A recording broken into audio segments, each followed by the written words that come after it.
Hi, everyone. My name is Paige Parker. I am a second-year MBA student and founder and CEO of Happenstance Distilling. Last year, I participated in the 2021 pitch competition, and since then have launched my brand into the market here in Nashville. Our company's flagship bourbon, Happenstance, is now available in over 100 retail locations in Nashville, and I am excited to keep building the Happenstance brand here in this city after graduation. As my business continues to grow, I know I will need the help of the Nashville Entrepreneur Center, which is why I am thrilled to now introduce our panel host, John Murdock. John is the Chief Operating and Chief Program Officer of the Nashville Entrepreneur Center. John joined the Nashville Entrepreneur Center in its first year of operations and has helped support more than 10,000 entrepreneurs in the 11-plus years since. John graduated from Owen's Executive MBA program in 2016, earning the Founders Medal. John, I'll let you take it from here, and I'm excited to meet all of our panelists today to talk about what entrepreneurship is like in Nashville. Thank you. Thank you. Come on up, team. All right, so I'm John. It's a pleasure to be here in front of this great audience. Thank you all. Thank you, Stacy and Michael, for putting this event on. Before we begin, we do have an agenda like to the every 2 minutes, very, very precise. But I did want to take a moment just to say that entrepreneurship is hard, and entrepreneurship is heroic. What these people are doing is putting a lot on the line, working extra long hours to be able to create some value that makes the world a better place. And so we have a tradition at the EC where when we have these people, these heroes, these people in the fight, which everyone on this stage is in the fight today, we cheer for them before they come on stage like they just won $1 million in a pitch competition. Come on. So that means that we will all have to stand up and cheer wildly. Wildly. I know it's an academic crowd. I'm from Vandy too, but we got to be excited for these people. So on 3, I'm going to ask you all to cheer wildly for these awesome entrepreneurs. All right? 1, 2, 3. Woo! Thank you. Thank you. Y'all deserve it. All right, so I've already put us 3 minutes behind, so I will be quick. I am John. Thank you for that. That was great. I am the COO of the Nashville Entrepreneur Center. I did join in our first year, and our mission now is the same as it was then. We connect entrepreneurs to the critical resources they need to create, launch, and grow businesses. We do that work because we believe in the good that their success creates for the communities in which they thrive. We do that in a couple main ways. One is our responsibility to be the front door for the entrepreneurial ecosystem in Nashville, which means that we have to identify, aggregate, celebrate, and connect entrepreneurs to each other, as well as to the other resources that can help them grow. Our second tier is programming, where we get to know the entrepreneurs on a deep level, work with them on their businesses, utilize mentors, investors, customers, and all sorts of other great people to help move those businesses along. And last year, those entrepreneurs raised more than $100 million. So that's also a time we can cheer for entrepreneurs doing it here in Nashville. That's great. And so I'm also excited to say that everyone on this panel is a great way to get to know the EC a little bit, because everybody here is connected to us in some way. And so Josh, currently our in-flight participant and a finalist for a Tech Entrepreneur of the Year Award. Yep. Very cool. Dan, with Dan's Gourmet Mac and Cheese, went through the Catalyst program when it was at the EC. Very cool company. Keep it going. Energy good. Rhonda, you are in it with Twin Day right now, which is our program for founders of color, and her business is crushing it. Let them introduce themselves. And then Caroline's co-founder, Luke, actually incubated Walker Brothers Kombucha at the EC in our pre-flight program. So very excited to have all of you here. And now the rest of this is about you all, not about me. And so I'll let you all introduce yourselves and give us just a little bit more on who you are and how you got here today. And we'll start at the end, Josh, and move this way.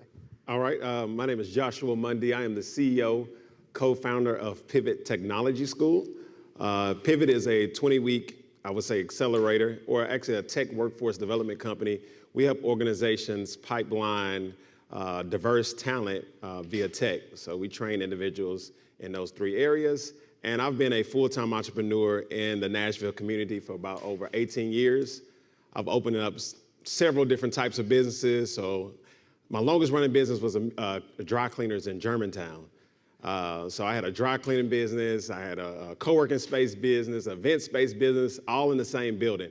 And I say entrepreneurship, for me, it's always been about creating or finding problems and creating solutions. It's never been about I have to be in love with this thing. It's never been about that. It's like, hey, if I can get pencils for 50 cents and sell them for $1, I'm in the pencil business. So the dry cleaning business, I didn't have experience in it at all. I opened it up in 2008. I just saw a need. I didn't know. I'm just a green entrepreneur. I didn't know it was in the middle of a recession. And I didn't know that, hey, this is a luxury business and people don't have to go get dry cleaning, but I saw a vision. I saw what it could be. And so for the first 4 years, I thought I was insane too.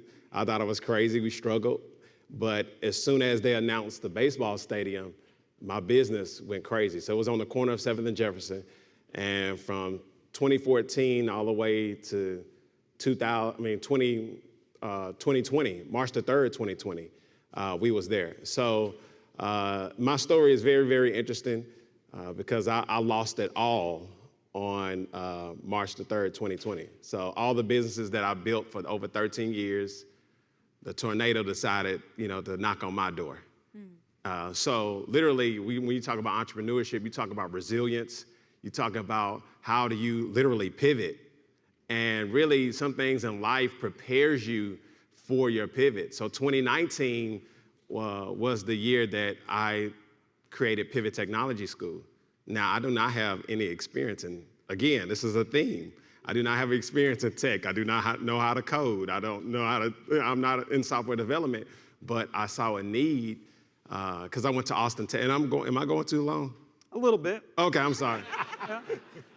All right. It's so fascinating. Well, it's all good, man. I'll finish up. They'll come back to me and I'll finish up. I'm sorry. What's Pivot do?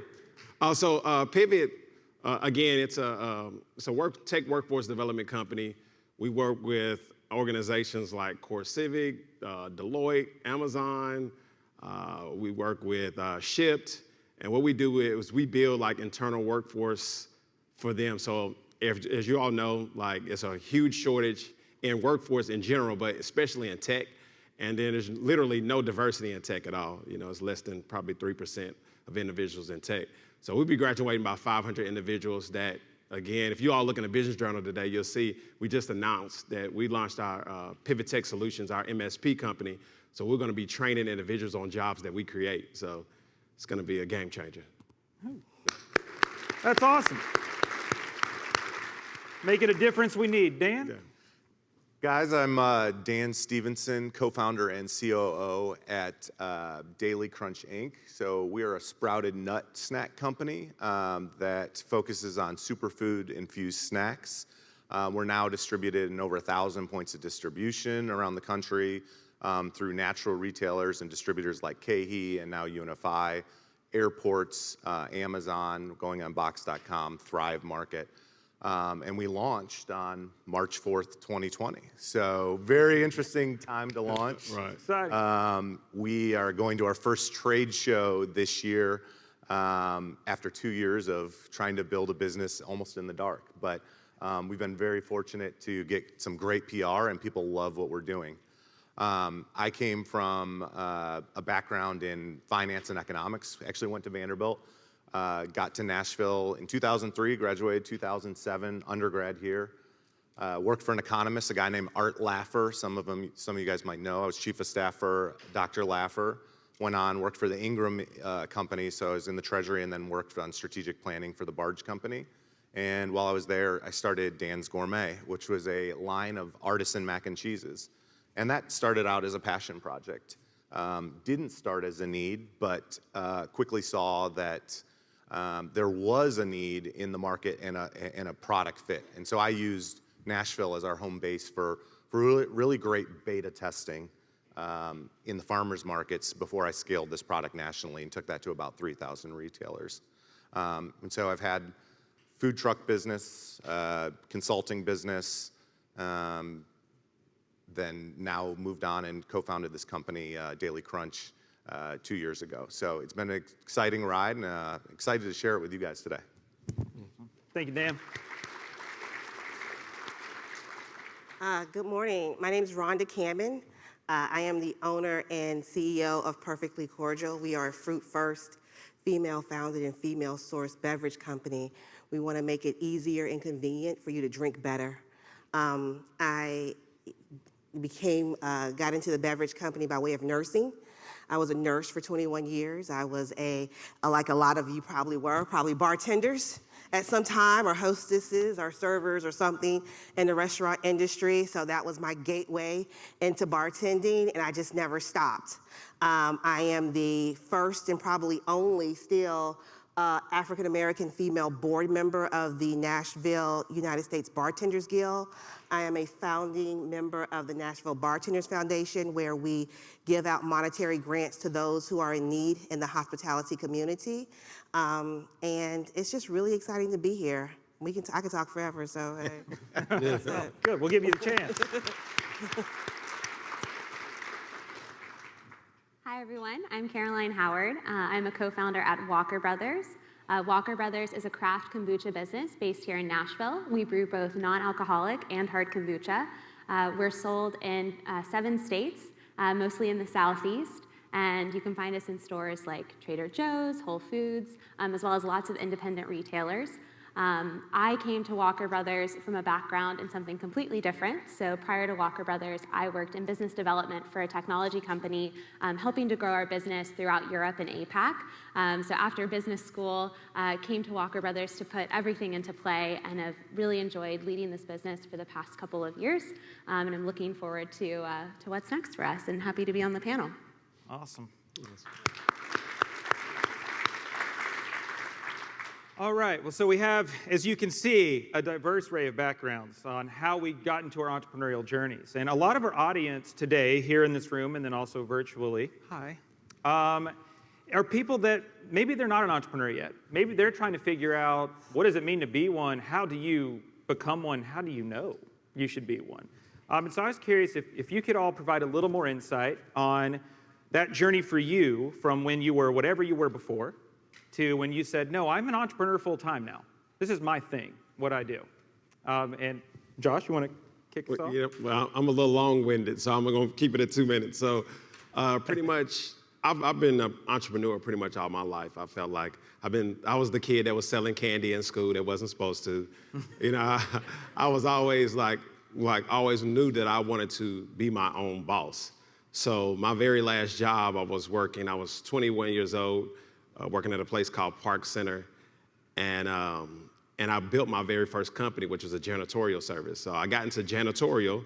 I don't like to clean up my own place, but I got into janitorial because, again, it was a easy pathway to entry. So it cost me like $25, $30 to get in. I can go to the dollar store, get all the cleaning products I needed, and then create all the business cards and brochures on my company's time.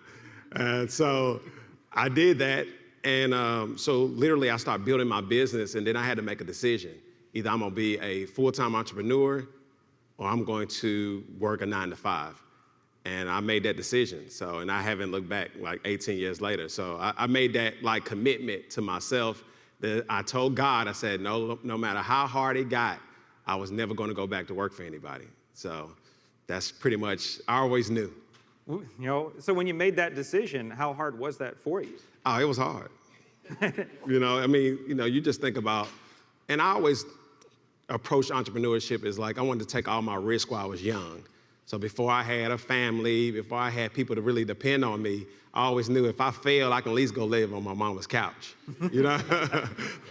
so it was still some options. Now I have to be calculated. I have a child, I have a wife, but I still like to take risk, but it's more calculated risk. So yeah, it's just really about approaching when is the right time, and it's really a right way to do it.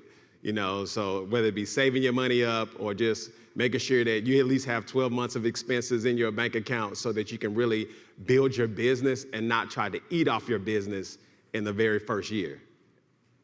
That's awesome. Yeah. Dan, what was your journey? You were a macroeconomist, and then now you're making mac and cheese, and now Crunch Snacks. It's a Mac theme, clearly. Yeah. I kind of found that for me, it's where passion meets a need, and that's where I saw the transformation in my life. So I was very much plugged in and loved what I was doing at Ingram, but I had free time on my hand, and I spent that free time there's only so many happy hours you can go to before you're like, between the hours of 5 and 8, you should be doing something more constructive. So I started making mac and cheese, and one of those recipes I shared with somebody that had a food products business, and they said, you just need to get it out there, share it with the world. And I think that's a lot of people's biggest hesitation is the sharing with the world, because it can be scary. But the exhilaration you get from selling your first product creates something in you. It lights a fire. And when I saw the reaction people were getting from my product, it made me want to lean into it more. And so when I knew it was time to make a leap is when my identity started changing. I started introducing myself as Dan Stephenson, founder and CEO of Dan's Gourmet, not of Ingram. And when I told John Ingram that I was leaving to what he called my little noodle business, he was very shocked, but respected the entrepreneurial hustle to go after and get it. And I haven't looked back since. And so it's taken many twists and turns. But entrepreneurship is too hard to not have some sort of passion. And the underlying passion can be, I'm never gonna work for somebody, and I'm gonna find ways to make it work. But for a product business, you have to live it, and you have to breathe it, and you have to believe in it. Because if you don't believe in it, your customers won't either. And so when I made that shift mentally in identity, that's really when I started to see things happening. I call it creating your own karma. So if I meet any of you and you introduce yourself as this identity, I automatically want to find a way to help you. And I found that people, when I introduced myself as Dan's Gourmet, and they wanted the mac and cheese, they wanted to find a way to help me. People are innately good and want to help out, and I found that creating of your own karma has transformed everything I've ever done. So when you had to walk into the room and tell John Ingram, hey, I'm leaving, did you have, so Josh's story, he didn't have anybody else depending on him yet. His backstop was mom's couch. Yep. Did you have a backstop? Did you have other people counting on you? And emotionally, how did you kind of get to that point where you were ready to do that? That's a big moment. So I started Dan's Gourmet 2.5 years before I actually left Ingram. So there was a lot of parallel development, and got some good advice along the way, like, if you want to get a mortgage, you better do that before you become an entrepreneur, because you're probably going to have to pay cash otherwise. So I kind of lined things up, and literally my last day, I'd run out of vacation days I saved everyone to do trade conferences around the country. We were in grocery stores, had distributors. I was getting press. I mean, the Tennessean called me, this is still my favorite, the Mac Daddy of Music City. Yeah. And Yes. meanwhile, my bosses at Ingram are looking at like, when is this gonna happen? So love it. it was kind of a countdown, but literally it was out of days, and we were going into a week of Bonnaroo, where we were a vendor, ended up selling over 1.5 tons of mac and cheese that weekend, and that provided the cash flow I needed to be able to live for the year. So Smart man. that was our kind of like our point in the sand, where do I have the living expenses lined up for me to take care of it? And part of my calculation in leaving was, how many Mac packs do I have to sell to just pay for my life? I mean, zero food costs. I can always eat mac and cheese. So A good endorsement. Rhonda, what was your journey? I have a lot of similarities to these guys. So I'm like Josh. I was the person selling stuff in school. Always had like a side hustle. One of my favorite phrases was, entrepreneurship is like an internal eczema that always needs to be scratched. So you know you're an entrepreneur when you always have an idea, right? Then my husband's favorite saying is, you're either always buying or you're always selling, period. And so I realized that I love to sell. And so what happened was, it became, I agree, you must love what you do or love something about it if you want to see it flourish. If not, you're going to get tired of it. And that eczema, that scratch needs to be itched with something new. So you're going to be jumping around. So for me, it was, I was working off the side of your desk. That's what they call it in corporate America. Work off the side of your desk. That's usually when your manager's gonna give you another project to prove yourself, whatever. But my side of the desk project was Perfectly Cordial. And no one knew that I was doing Perfectly Cordial, right? Even with press and PR and things, no one knew at my job. And then COVID hit. And it was really sad. As a nurse, it was sad. It was depressing. I was like, I'm using my own product to make drinks because we're all working virtual. So yeah, I'm drinking right now on the Zoom. I don't care, because I was not in a great place. But what I realized that, hey, live your truth, bro. But it was fruit first. But what I did realize is that one day I looked up and I realized I was enjoying Perfectly Cordial so much that I had already made more than my salary. And I was doing it from the side of my desk. And so for me, it was like, I can either grow this company and be happy, or stay stagnant and be sad. So when I left, I was like, I'm an entrepreneur, see you later. Buy some bottles from the website. It was quite easy for me, so no. And then once I made that decision and I left, I had more orders than I could handle. If I had not left corporate America, I could not have handled the overflow that happened literally a week later. I was like, oh, I'm gonna give myself a month, right, to transition. There was no transition. It was like, we need 100 bottles, we need 400 bottles. I was like, oh, okay, thank you, Lord. Okay, I got you. Yeah. So it was quite easy for me. So what was your family saying during this? As you were saying, hey, I'm out. My family supported me because, like I said, my husband's always saying you're either buying or selling. And so the numbers, and another thing, numbers don't lie. So the numbers proved that people were willing to buy my product, and it was gonna be successful because I was already working a full-time corporate job. And so the money that I was using off of this little side hustle, this little side project, we weren't even using it. He was like, you wanna leave? Leave. He was like, I'm here for you. And that, and entrepreneurship is hard. So once I left corporate America, my entire family became entrepreneurs. You're on shipping and receiving, you're on labels, you're on sales. Like, it was a family affair. So they supported me, and they all became part-time employees. Are they still working? No, they're not working anymore. They're like, we're done with that. But we get a combo on hiring family next. That's awesome. Caroline, what was your journey? Sure. So for me, I think I was always attracted to entrepreneurial environments. And if I go back and kind of look at my career history, even dating back to high school, my first job was at Barnes & Noble, and I didn't love it. And I left it to go be a sales associate, like an upstart boutique that had just opened, and went there every day to try to be her first sales associate, and eventually got the job. And I feel like there's a pattern of that throughout my career, where I kind of started a big company and then realized, oh, you know what, I really want to be in a more, dynamic, self-starting environment, and end up, kind of working at a startup.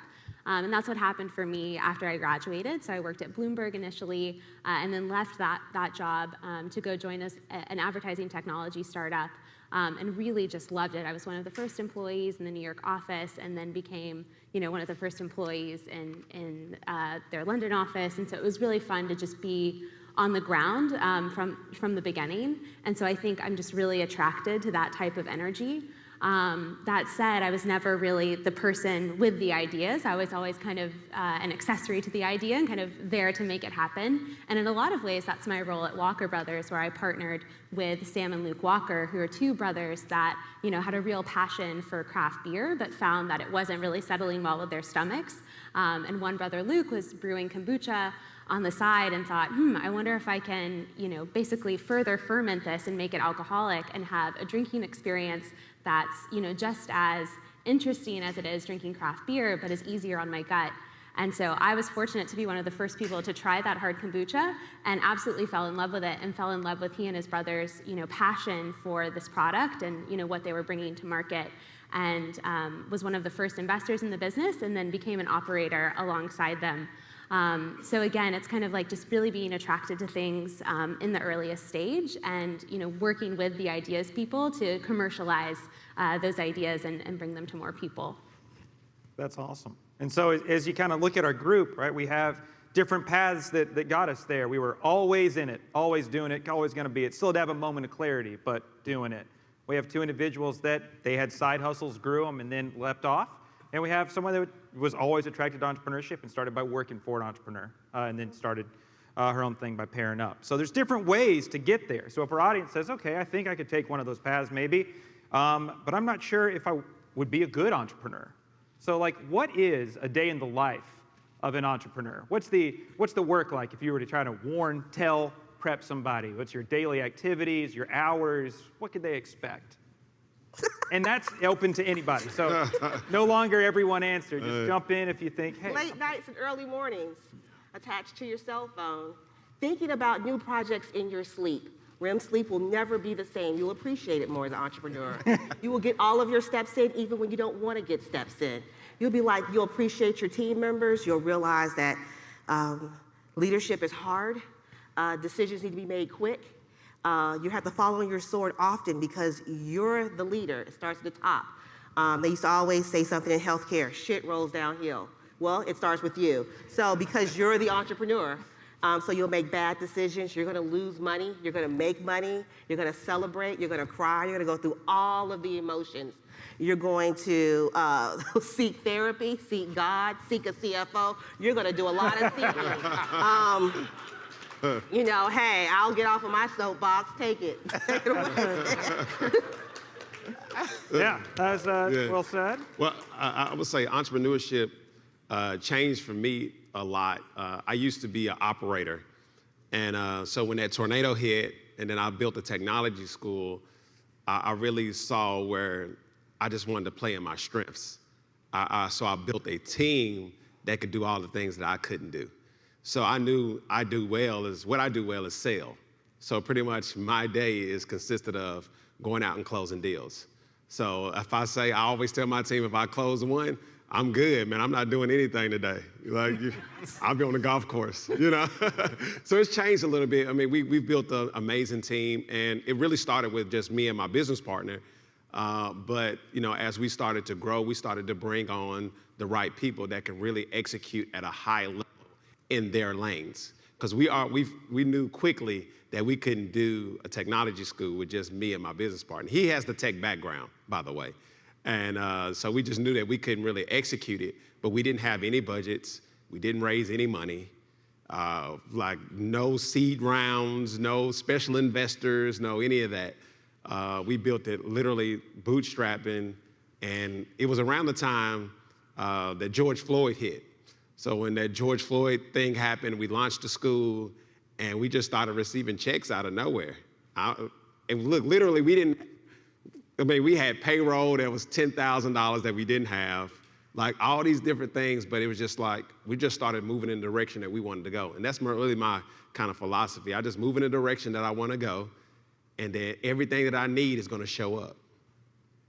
And in 2 years, we built a multi-million-dollar company just with that philosophy. We're going to move in the direction we're going to go, and then everything we need and all the people that we need are going to just show up. And that's how it's always been. So, my day-to-day is pretty light now. It used to be very intense. I used to work 14, 15 hours a day. I would barely spend time with my son because I'm working and grinding and just trying to make a way. But I just had to learn how to put life in perspective. And when COVID hit and all these different things and best friends dying of COVID, it just really put a lot of things in perspective that, hey, I'm going to live in the moment. I ain't going to press. I ain't going to, it's going to work if it works. If it doesn't work, I ain't going to stress out about it. It's we're going to move on to the next. The next day is an opportunity to make something happen. So it's pretty light now. I think the one thing that no one prepares you for is the emotional roller coaster of being an entrepreneur. You can talk about the financial burdens and the needs. It's like this. Yep. And the highest of highs and the lowest of lows. Yeah. And what you have to do as an entrepreneur is stay here. Steady. And the world could be going to shit around you. You could have money, you did not have money to pay payroll. Yep. You might lose your biggest customer. You might end up in a lawsuit, but you have to stay here. You might get your biggest store. You might sell 100,000 in a day. You might get your dream hire. You might get the investment check you were depending on. Stay here. Don't run to Vegas and bet 100,000 on black. Don't jump off a bridge. And stay here. Yes. And knowing how to stay here is where the strongest entrepreneurs thrive. I really believe that. And what I found is that it's a lot easier to stay here when you've got the support around you. And the first business I built, I made my support system, my girlfriend at the time. I used to say that to Vanderbilt classes, and they're like, you must have broken up with her. No, she's my wife now, but support system was her, but she wasn't full-time in the business. You really have to have somebody that's full-time in it that can lean into it, because it's just too much weight to put on a spouse or a partner like that. So this current business with Daily Crunch, I have two awesome co-founders, and we all complement each other. And now I would never start a business without a strong co-founder or co-founding team, because of the ability to stay here and add different strengths so that you never get to this point, and that you can celebrate this in all the right ways. Real quickly, I just want to add that a lot of entrepreneurs, especially those who are starting out, are like, why isn't my husband supportive? Why isn't my girlfriend supportive? Because that's not what they're doing. So he's really right when he says find a team, find your tribe. And your tribe may not be your spouse or significant other. And don't be upset because it's not. That's just not what they're doing, bro. Find another team. And your friends are not your customers. Oh, yeah. Well, if you guilt them enough, they are. When, I was like, how have you not bought a $5 bag of almonds yet? One other thing to add on that, I think that as a co-founder, as an entrepreneur, it can be really easy to let your work become your identity, and I think that can be a real trap. And it's so much easier when it's your business, and it's like it kind of hangs on you. So I think it's really important as an entrepreneur to cultivate interests and passions outside of work, just so that way you're not constantly equating your self-worth with like what your business is doing, because that can lead to some really low lows, and you want to avoid that, obviously. Josh, anything to add? When your office was hit by a tornado, you had to start from scratch. It sounds like you kind of got a little zenned out after that. Well, yeah, I really got zenned out after that. It really took all the hustle and bustle up out of me. It sucked it up all in the tornado. Like literally before then, I was really like just building and just going on to the next one. And really, like I had a lot of different businesses going on at the same time. I didn't know how stretched I was until the tornado hit. Like it's a lot of things that happen, but really like life prepares you for storms that you don't see. So in 2019, we came up with the idea of Pivot Technology School. That was in 2019. Not knowing in 2020 that I was gonna have to literally pivot. So it's like, when you get those inner voices that tell you to do something, you really have to follow those voices. Because if I didn't follow that voice, I wouldn't have been prepared for when the storm hit. So literally, and if you look at it, right after the storm, COVID hit as well. Look at the businesses that I was in. I was in a dry cleaning business. I was in a co-working space business. I was in an event space business. All would have been greatly impacted by COVID. But I launched something in 2019 that prepared me for 2020, which everything went virtual and my business went through the roof. So it's just really about like, I can't really explain it, but I know you all have those voices. I know it ain't crazy. I'm not the only one that has those voices that I talk to, but it's an inner voice that tells you to do things or to start this or don't do this. And you just really have to tune into that. and it'll prepare you for things that you don't even see. So yeah, it really, the tornado zen me out, man. I'm telling you, like, I'm so chilled. I don't get stressed about anything. Like, it's just really, like, I'm in a good place. I'm right here, literally. So. That's awesome. So if I'm the entrepreneur, now I've decided that I'm not terrified by the potentially working 24/7 and maybe going nuts and riding this emotional roller coaster. I can stay steady. It sounds exciting. Yeah. What are the skills that, in your experience, you see that someone needs to be good at, needs to either cultivate or have innately that makes them successful as an entrepreneur, or more likely to be successful? Anybody? The first one that comes to mind for me is resiliency. So I think, a common theme in all of the speakers that we've had this morning and everyone on this panel has been, you kind of have to put yourself out there several times over and kind of fall on your face before you hit on the right product market fit or you find the right investor. And I think developing that and kind of intentionally cultivating resiliency and forcing yourself to do hard things, like whether it's just a workout class, it's a little bit harder, like just trying to develop that practice can be really helpful for preparing you to kind of face the adversity that you'll inevitably come up against as an entrepreneur. Be teachable. Yeah. You don't know everything. You may think you do, but you don't. So be teachable and be open to advice and help and assistance. Know when to ask for help. It started out as a passion project. That does not mean it's supposed to be just a team of one forever. So as soon as you think that you are going to start this journey and be successful, know when to get help or to grow your team. You cannot be a founder, a CFO, a CEO, a COO, logistics, HR. You can't do it all. So know when to get that help. And also know when to say no. As entrepreneurs, we're so scared to say no because we don't want to miss out on something. That could have been this, that could have been that. Well, yeah, it could have been, but know when to say no because we have to stay level. So there's power in no.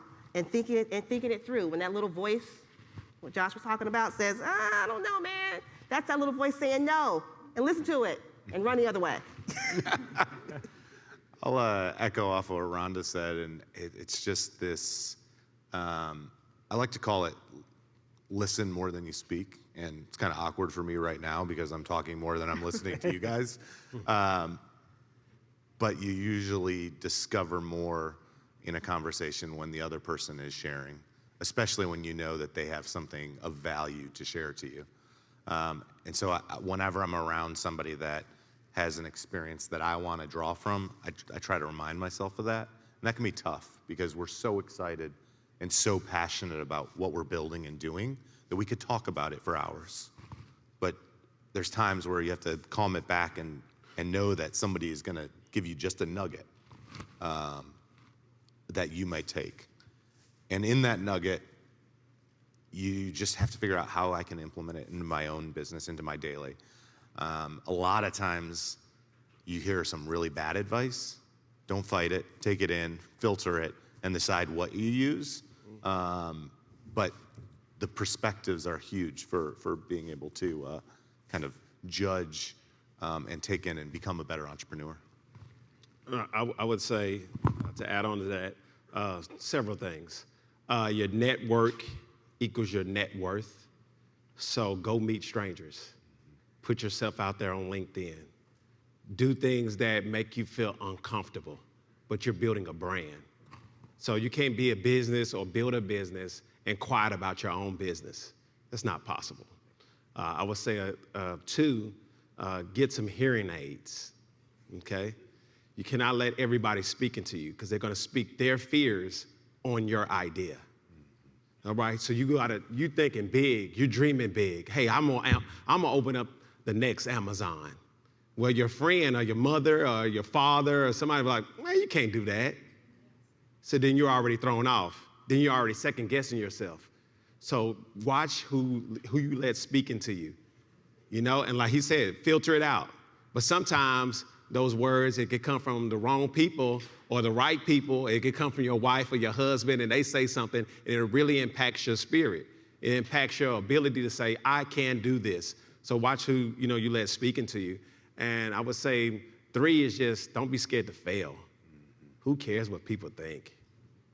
Like really that holds a lot of people captive. It's like, oh, if I fail, if I lose it all, everybody's gonna laugh at me, or they're gonna be like, oh, I told you it wasn't gonna work, or things of that nature. You just have to be fearless and just say, hey, I'm gonna do this. If I fail, oh well, on to the next thing.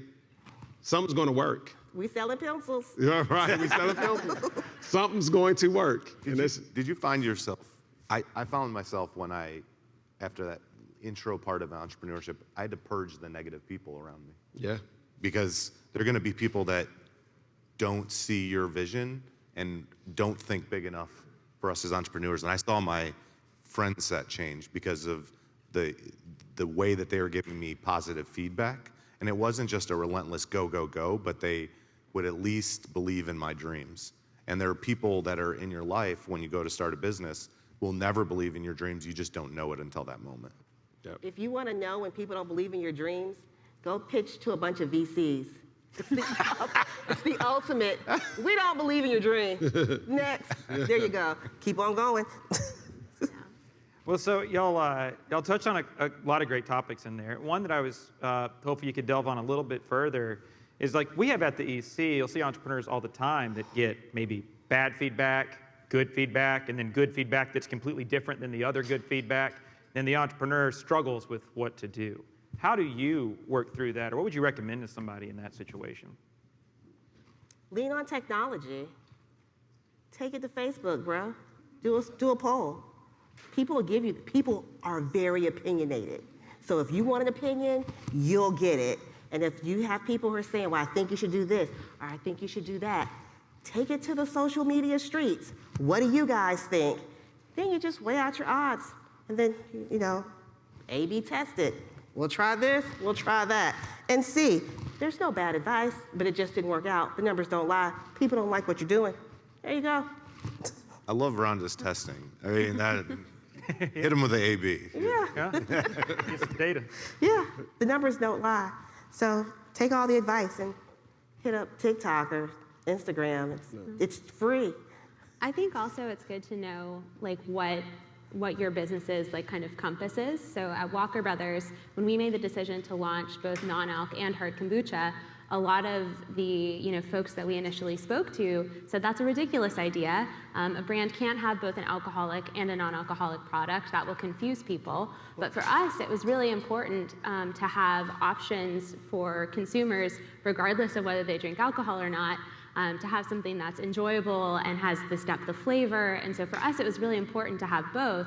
And so we had a really firm view on where the consumer was headed and that people were like increasingly moving toward these like booze optional lifestyles. And what we found as this time has gone on, that's really played out. Like you have Topo Chico, which is a non-alcoholic seltzer, has just released a hard seltzer. So you see more and more of these brands that are kind of hoping to have both an alcoholic option and a non-alcoholic option within one family. And so we received so much advice to pick one lane. We decided to stick with both, and I think now it's really playing to our advantage. So I think in addition to taking feedback and taking it to the people, also kind of know what your view is and what your thesis is on how things are going to play out, and don't be afraid to stick with it if you really believe it. Yeah. Fall on the sword of your vision, all right? It is your vision.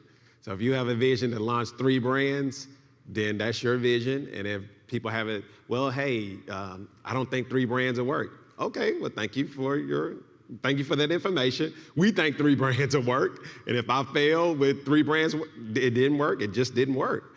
But you just really have to, again, you have to watch who speaks into you. You really have to, vet out who you want to advise you on your business.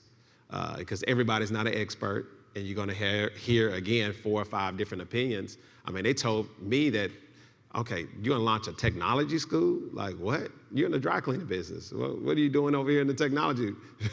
Why are you launching a technology school? If I would have listened to that, then we wouldn't be where we are today. If they, hey, why are you launching an MSP? Why are you doing this? It doesn't make sense. It doesn't align. No, I know what my vision is. I'm going to execute my vision. If we fail on it, we fail. But I'm going to do what's best for me and my organization. I'd say one of the one of the things that I've tried to do along the way is reach out to a founder that's 2 to 3 steps further than where I am, and gain some sort of takeaway. I reached out when I was doing the mac and cheese to a number of founders, but one that was extremely pivotal, like for where we were, and that point was a guy that founded Alexia, the frozen potato brand. He had formed Terra Chips. Give me just some apt advice for the category that I was going into. And I think that by taking somebody that isn't in the weeds of where you are on this stage or the next stage, but is 2 to 3 down the road and is potentially sold a business, so they've seen the whole track of what that life cycle can be, extremely valuable in seeing how you might approach the current problem you're dealing with. So if you're an aspiring entrepreneur out there, one way to get engaged is to work with or for another entrepreneur or a startup, which might be different than going and getting and working for an established business that's been around and knows how it makes profit for all the years that it's done so.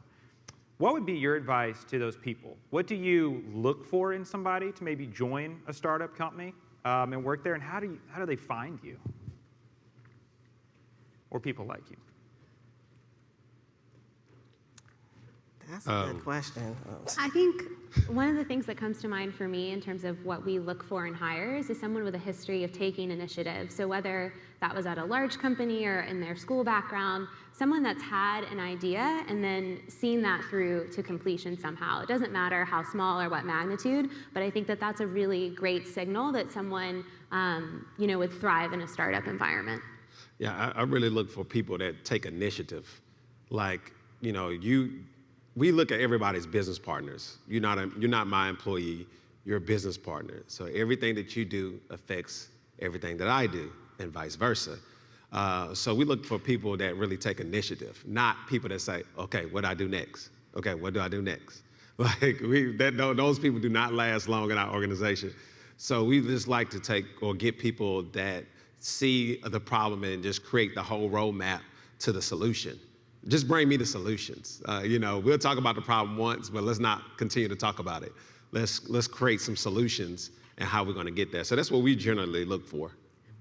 One thing I like to say about that is problem identification is not value creation. It's like once you've identified the problem, okay, great, now let's go solve it. Don't just talk about it forever. Right. I'm more intentional. It all depends on what the need is and who can fill that need. I'm a creative, right? And so there's some times where I'm a free thinker or free filler, things like that. That's not who I want my COO to be. Sorry. But when it comes to marketing and advertising and sales, I look for people that are outside, who think outside of the box, who are adventurous, who will take the leap and will say the things, to the point where I'm so intentional with that I'm actually offering ownership of the company to people like marketing and copy and things of that nature, because those are real, for me and my company, that's really high on the totem pole of need. So I want people who are creative and can think outside the box and will go against the norm. Be like, did you really call that customer 16 times? Yeah. Hell yeah, close the deal. That's what I'm looking for. So it all depends on the job role. My CFO, she's very atypical. She's typical. She's like boom, boom, boom, boom, boom. And that's why our books look great, because that's who she is. Marketing, I need you to be like, go out there and look at the trees or something and figure it out and see what the freaking universe gives you. And then they'll come back. And our graphic designers like that. I'm like, take your time, darling, sleep on it. And they come back with this amazing idea. So yeah, it all depends on the role. I like to see what someone's unapologetically passionate about. And when something about that passion crosses over with what I would hope they'd be doing with our business, you've got the type of fit. Because everyone in this room has something that they're unapologetically passionate about.